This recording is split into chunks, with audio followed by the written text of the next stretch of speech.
So recently, Roblox Squid games have absolutely blown up. And this is because of the release of Squid Game Season 2, some interesting lines,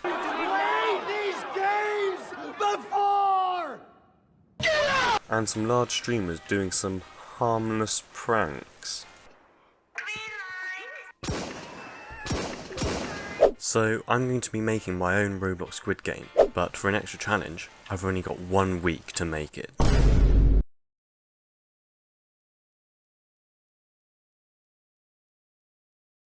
I'm starting with the most notorious, the most sinister, and even possibly the most deadly game of all. Green light. So, for those of you living under a rock, red light, green light is the game where players have to move from one side of this thing to the other, but they can only move when the goofy looking doll isn't looking at them. And if they do move during the red light, then... So I loaded up a new game and opened the terrain editor, which has lots of different options for customizing terrain. I added a strip of sand, which will be the base for the arena. I then used the sculpt tool to add some details, as well as this nice grass around the edge. I also built some walls around it, with the same texture as in the actual show. I also added some guns, because... yes. Now we've got a roof on it, but the problem was it was getting a little bit dark, so I needed to add some light.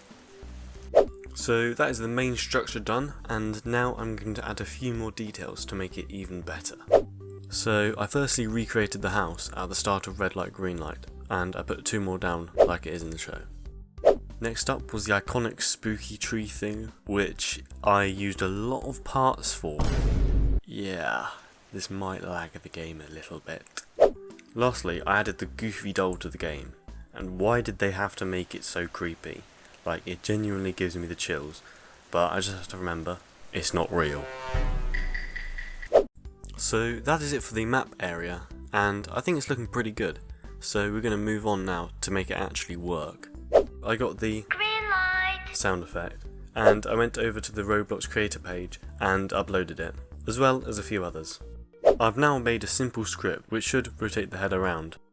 Oh gosh, that's too fast.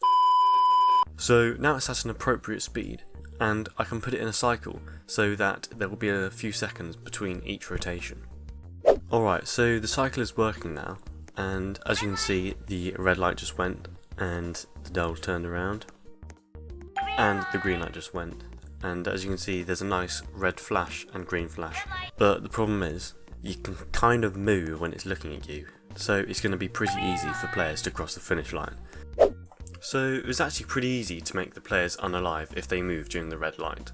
So during the red light it checks if their move direction is more than 0. So basically, if they are moving, well, duh, then player eliminate. And that's the same with jumping, so if they're jumping, then yeah, you get the picture. Just to add a bit of spice to it, I made this nice ragdoll feature, which is pretty nice.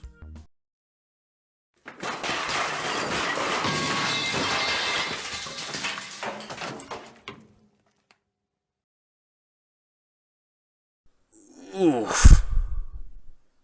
So I've now added it all to the game, and I just need to test it. So to test this, I've brought along my voluntary helper. Wait, what? Oh, nothing. So just walk when it says red light. Red light. Oh yeah, look at me go. Well, I'd say that's working perfectly.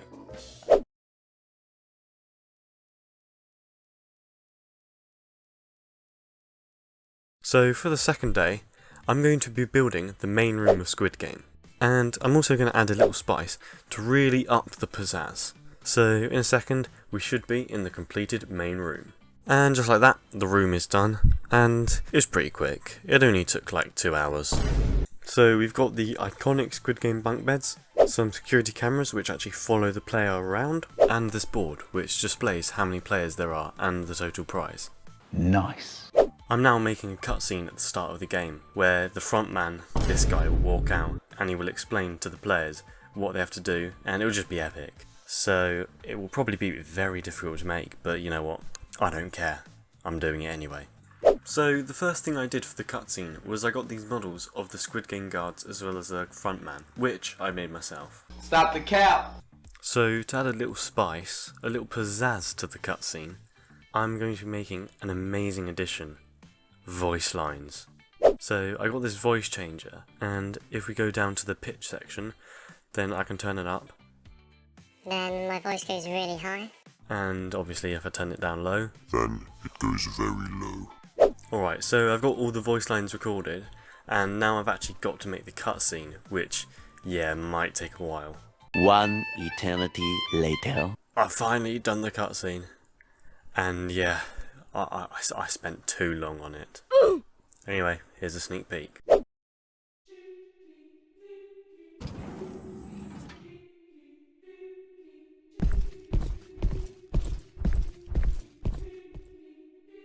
Hello everyone, and welcome to the Squid Game. You have been selected to compete in 6 games for a chance to win a large prize. Each player elimination will add 1 million to the golden piggy bank. Thinking about it, I probably should have made that in Blender. It is now time to start the first game.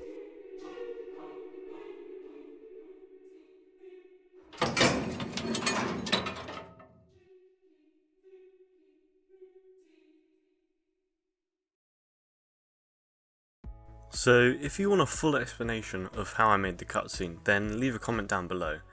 But for a brief one, basically this does something, this does something, this does something, this does something, this does something, this does something, this does something, that does something, this. And the last thing I did today was I changed the walk and run animation to a nice new one, because I mean the old one stings.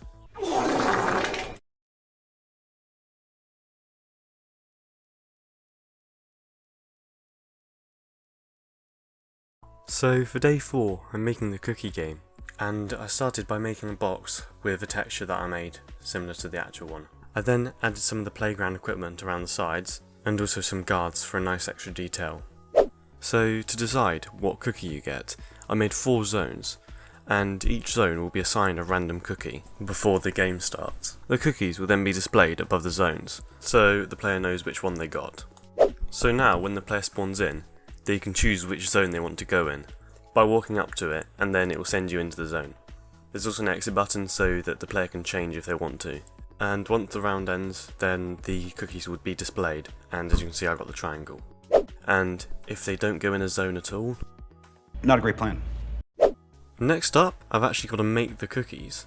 So I've got the base of one here, and I'm going to be starting the circle since it's got a very easy pattern to make.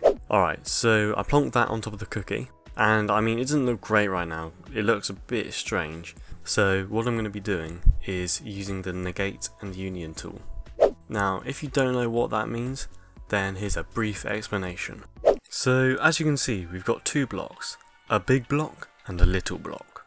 So if I just shove this little block into the big block and hit negate, then you'll see that it goes red, and that basically means that it's a negative part. So now, if we union those both together, then it makes an indent in the big block, which is the same shape as the little block. And I'm going to do the same thing for the actual cookies. Okay, so I've got the cookie here, and I'm going to hit negate and then union on both of them. And as you can see, it's made a nice indent in the cookie. Now to add a bit of contrast, I've added this black ring around it, so that'll make it a bit easier to see the indent. And the last thing I'm doing is I'm adding this green ring, which is essentially going to show up when the player clicks on the indent to show where they've cut so far. Alright, so I've done that for all 4 cookies now. So we've got the triangle, circle, star and umbrella. So now I think it's time to actually make it work. I've started by making a simple mouse detection system. Basically, you hold down your mouse. If you're over one of those parts, then it will go green. If you're not holding down your mouse, then it won't do anything. So yeah, you can see here that I'm holding down my mouse, and it's working pretty well. Next up, I added these cracks to the cookie, which will display when the player clicks the wrong bit of it. So to make it work, it first detects if you're holding the mouse down and it's hovering over the wrong bit of the cookie. If it is, then it will add 1 to the cracks, and you have 5 cracks before the cookie breaks. When it detects this, it will play a sound and the cracks will get less transparent each time. Right now the transparency is 0, so if I change it to 0.9, then you can see that it is barely visible. If I change it to, let's say, 0.5 transparency, then it becomes about half visible. If that's possible, I don't know actually.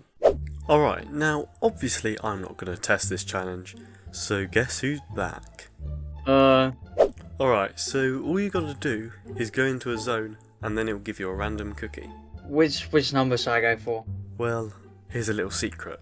Number 2 is the triangle, which is the easiest. So, if I were you, I'd go in there. Number 2, the lucky number. Yeah, for sure, for sure. It's not number 2. Let's see. Ah! My bad. Alright, well, have fun with the umbrella, I guess. I can't draw him.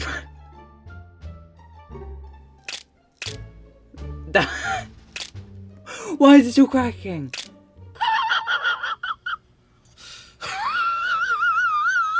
How many lives do I have?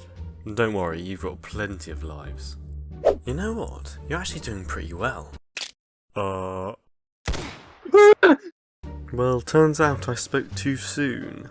Oh well, I mean, it's working, so let's move on to day 6 and 7, the final days of the challenge.